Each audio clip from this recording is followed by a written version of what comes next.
নমস্কার বন্ধুরা, আমি সুমিত কুমার দাস। আশা করি তোমরা সবাই ভালো আছো।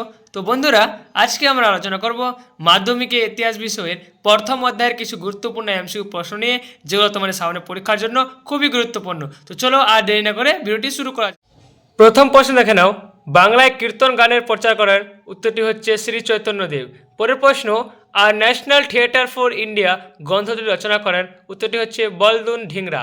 পরের প্রশ্ন, দ্য সিনেমা বুক গ্রন্থটি রচনা করেন? উত্তরটি হচ্ছে পাম কুক। পরের প্রশ্ন, কৌশিক বন্দ্যোপাধ্যায়, বরিয়া মজুমদার, গৌতম ভট্টাচার্য যে ধরনের ইতিহাস চর্চার সঙ্গে যুক্ত? উত্তরটি হচ্ছে খেলাধুলা।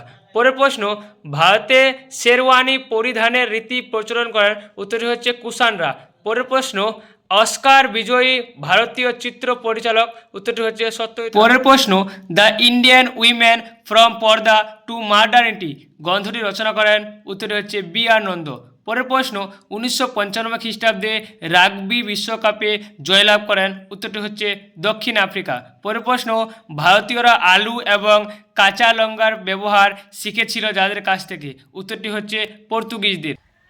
পরের প্রশ্ন, ইন্ডিয়ান আর্কিটেকচার গ্রন্থটি রচনা করেন? উত্তরটি হচ্ছে পার্সি ব্রাউন। পরের প্রশ্ন, সরলা দেবী চৌধুরানী লিখেছেন?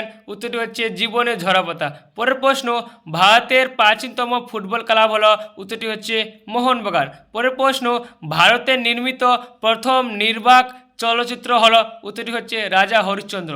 পরের প্রশ্ন, প্রাচীন ভারতের চিকিৎসা বিজ্ঞান গ্রন্থটি রচিত হলেন? উত্তরটি হচ্ছে দেবী প্রসাদ চট্টোপাধ্যায়। পরের প্রশ্ন, ভারতের চলচ্চিত্রের প্রথম উদ্ভব ঘটে? উত্তরটি হচ্ছে 1913 খ্রিস্টাব্দে। পরের প্রশ্ন, মানুষ ও পরিবেশ বইটির লেখক হলেন? উত্তরটি হচ্ছে হরফান হাবিব। পরের প্রশ্ন, হোয়াট ইজ প্যাট্রিয়ার্কি গ্রন্থটির লেখক হলেন? উত্তরটি হচ্ছে কমলা ভাসিন। পরের প্রশ্ন, 70 বছর গ্রন্থটি রচনা করেন? উত্তরটি হচ্ছে বিপিন চন্দ্র পাল। পরের প্রশ্ন, অ্যানালস পত্রিকায় কাদের ইতিহাস তুলে ধরা হয়? উত্তরটি হচ্ছে নিম্নবর্গীয় জনগোষ্ঠীর। পরের প্রশ্ন, দাদা সাহেব যুক্ত ছিলেন? উত্তরটি হচ্ছে চলচ্চিত্রের সঙ্গে। ভিডিওটি যদি ভালো লেগে থাকে তাহলে অবশ্যই লাইক করে দেন এবং পরবর্তী পার্ট 2 দেখার জন্য আমার চ্যানেলটিকে সাবস্ক্রাইব করুন। ধন্যবাদ।